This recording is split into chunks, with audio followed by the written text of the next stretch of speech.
Comment le stress affecte-t-il le cœur? Même si les mécanismes exacts de l'interaction entre le corps et l'esprit sont encore incompréhensifs, il a été démontré que le stress émotionnel influence une grande variété de maladies. Découvrez l'impact du stress sur le cœur. Les facteurs psychologiques peuvent avoir un impact négatif sur de multiples organes du corps humain. À cette occasion, nous souhaitons approfondir l'influence du stress sur le cœur et l'ensemble du système cardiovasculaire. Dans la pratique, presque toutes les maladies cardiaques sont influencées par la santé mentale. Le corps et l'esprit se trouvent effectivement dans une relation intime et en interaction constante. La perte d'équilibre augmente en plus des facteurs de risque de mortalité. Qu'est-ce que le stress? Le stress est la façon dont le corps réagit face à des situations qui mettent en danger la personne ou qui représentent un défi. Ce type de réaction a pour but de protéger contre les menaces. En petite quantité, les situations stressantes ne devraient pas être préjudiciables pour la santé. Par contre, si elles deviennent permanentes ou sont trop intenses, elles peuvent être nocives. Le stress peut affecter presque toutes les maladies générales, comme nous l'avons déjà mentionné, y compris celles dont le mécanisme de production est bien connu. Les maladies coronaires, par exemple, ou le diabète, ainsi que les migraines, le syndrome de l'intestin irritable et la fibromyalgie. Comment le stress affecte-t-il le cœur et le système cardiovasculaire? La relation négative qui existe entre le stress et les maladies cardiaques ischémiques a été démontrée il y a presque 20 ans grâce à l'étude de patients atteints de maladies coronariennes. Ensuite, de nombreuses autres recherches ont confirmé ce lien. Cependant, les mécanismes exacts par lesquels cela se passe restent encore incertains. Plusieurs hypothèses ont été émises selon lesquelles le stress émotionnel pourrait déclencher un infarctus aigu du myocarde, une augmentation de la pression artérielle, de la fréquence cardiaque, du tonus vasculaire et même de la capacité d'agrégation plaquettaire. Tous les éléments sont étroitement liés à la libération des neurotransmetteurs.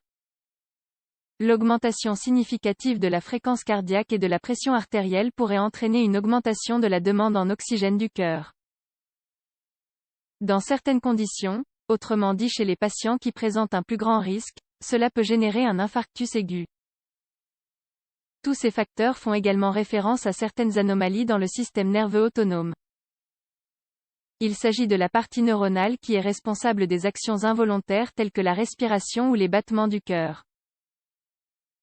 Si la personne présente des facteurs de risque établis, comme la présence de plaques d'athérome dans les petites artères, la décharge du système nerveux pourrait alors conduire à un accident vasculaire cérébral. En d'autres termes, les athéromes se rompent et bloquent la circulation, interrompant ainsi le flux d'oxygène vers les tissus.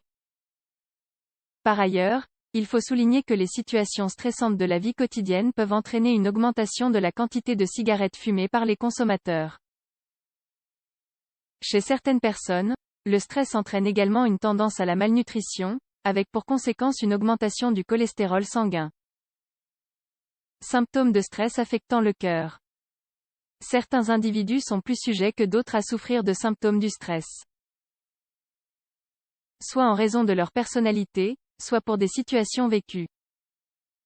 Pour ces personnes, il est fondamental de développer des mécanismes qui leur permettent d'affronter plus sainement les déclencheurs qui les déstabilisent. L'un des symptômes typiques du stress qui affecte le cœur sont les palpitations.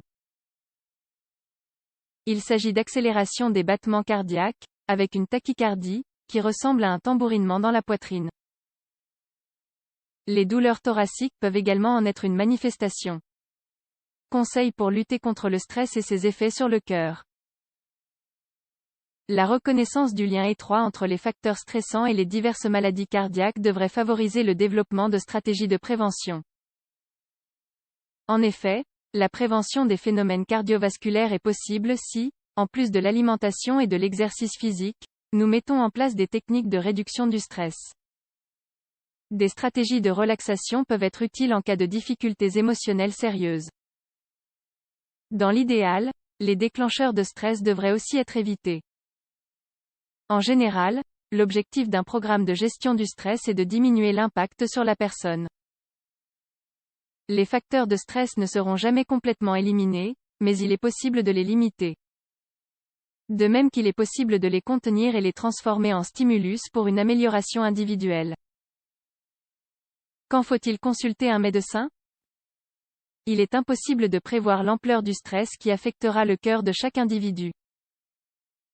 Malgré tout, l'identification de situations problématiques, comme par exemple un deuil, devrait nous alerter sur la nécessité de solliciter une aide professionnelle afin de prévenir des conséquences négatives.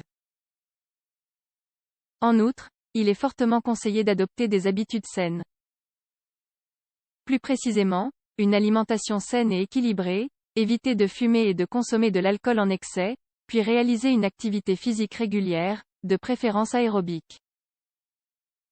La routine de sommeil est un autre facteur qui réduit l'anxiété.